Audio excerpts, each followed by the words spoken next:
Hey guys, my name is Vic and I'm going to be doing an in-depth analysis of the Razer Lycosa gaming keyboard.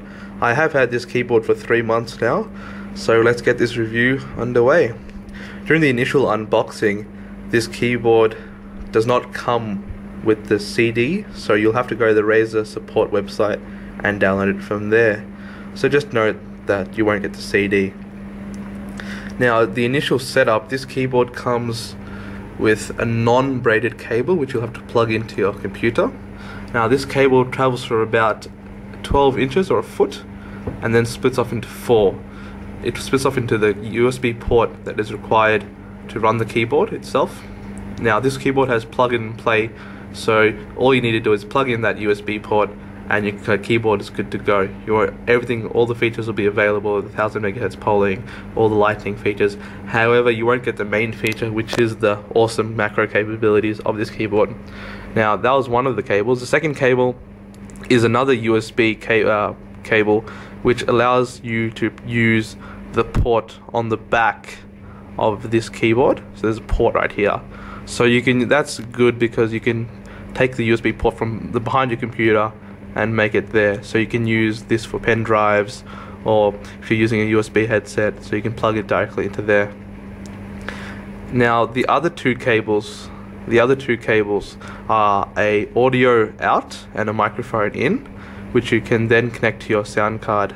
Now, since I am using a laptop, one of my concerns was, will I be able to navigate all these 4 cables around my laptop? And because these 4 cables, they also have considerable distance, so you can plug them all in, because if your USB port is separated around your laptop, then you'll have some difficulty. But since this cable is quite long and that the 4 individual cables are quite long, you can easily do that. Obviously, if you have a desktop, then that's not going to be a problem because all your ports are relatively in the same place. Appearance wise, so as I said, initial setup, plug and play, good to go. Appearance wise, this keyboard looks fantastic. It's a really nice looking keyboard, and I really think this is one sexy mother.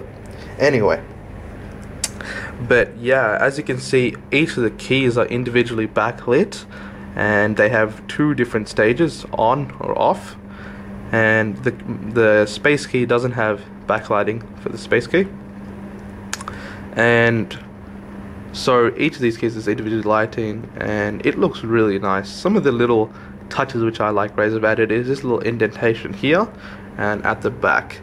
So when you do take this for LAN, you just wrap the cable around the keyboard and you can easily slide it in rather than having the cable just all over the place in your bag. This palm rest can be removed, and which makes this already very compact keyboard even more compact. And this keyboard is very small and compact, as I said before. It is a lot smaller than you'll find your general other gaming keyboards, because it doesn't need space for additional macro keys, and it is built solidly. I've had this keyboard for 3 months and I've not had a single creak out of it. It is built very solidly. It has 2 feet here and it's got rubberized base at different location points, and the feet do raise the keyboard up a little bit, and so that will help with your typing. This is a really nice looking keyboard, so overall great. Now, one of the main features of this keyboard we're going to talk about is the rubberized keys. So that's one of the main features I like a lot about this keyboard. So aside from the rubberized keys, which is one of the main features I really like about this keyboard, it just has a nice tacky feel to it. It's the same rubber that is found on the Razer Death Adder. Obviously it is a gaming keyboard, so it has the anti-ghosting cluster, it has the 1000 MHz polling rate, it has a 1 millisecond response time. It is a real gaming keyboard, no doubt about that. It has all the gaming things done and dusted. The anti-ghosting cluster is around the WASD keys. When you buy the keyboard, in the manual it shows you exactly what keys have anti-ghosting, and it has enough keys that have anti-ghosting that you really don't have to worry about ghosting even for the other keys, because you're going to use these keys the most, and Windows has it set up so that it'll take 3 inputs before ghosting occurs. So you'll have all these keys available and then additional 3 keys. So really you shouldn't really be worrying about ghosting. And although you won't notice ghosting in your normal crappy keyboard that you have hidden away somewhere, when you have this keyboard then you compare it, you will actually realize that ghosting does occur. And so that was one little neat feature I really found useful, especially for an FPS player, or even nowadays if you play StarCraft 2, most of your things are around this region here anyway, so that's not really a problem. So that was some of the features of this keyboard, and now we can talk about the setup, the software and the macros. Software, my initial concern was when I installed the drivers, it asked me if I wanted to restart the computer, and what happened was, when I restarted the computer, what happened was I chose not to restart the computer immediately and chose to restart later at a later date. And then when I did restart the computer, the macros on the keyboard wouldn't work. And what happened was, under the key name, it would just be some squiggly lines and some weird symbols, and it wouldn't allow me to macro any of the keys. However, the keyboard worked fine. And what I had to do was, you have to reinstall all the drivers in the software and then immediately hit restart the computer. Do not hit restart later. So once I did that, all the keys worked fine, everything was fine, and it was good to go. So under the macros, it's in the computer.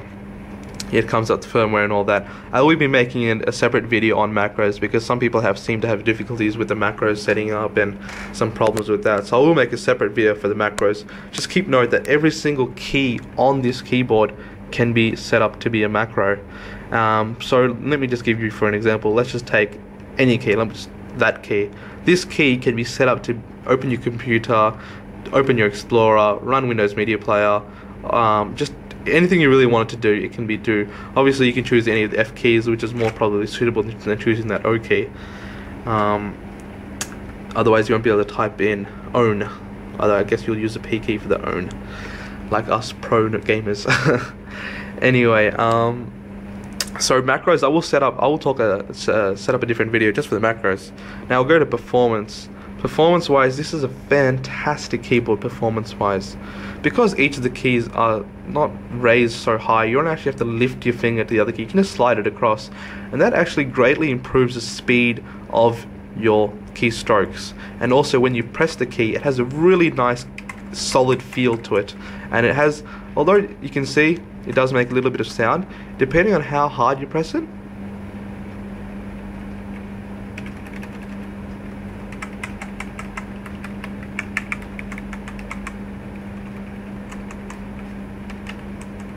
It is kind of silent. So in this case, the WASD key seemed to be having a little bit more noise. I'm not sure if that's because of wear and tear or not, but that seems how it's set up.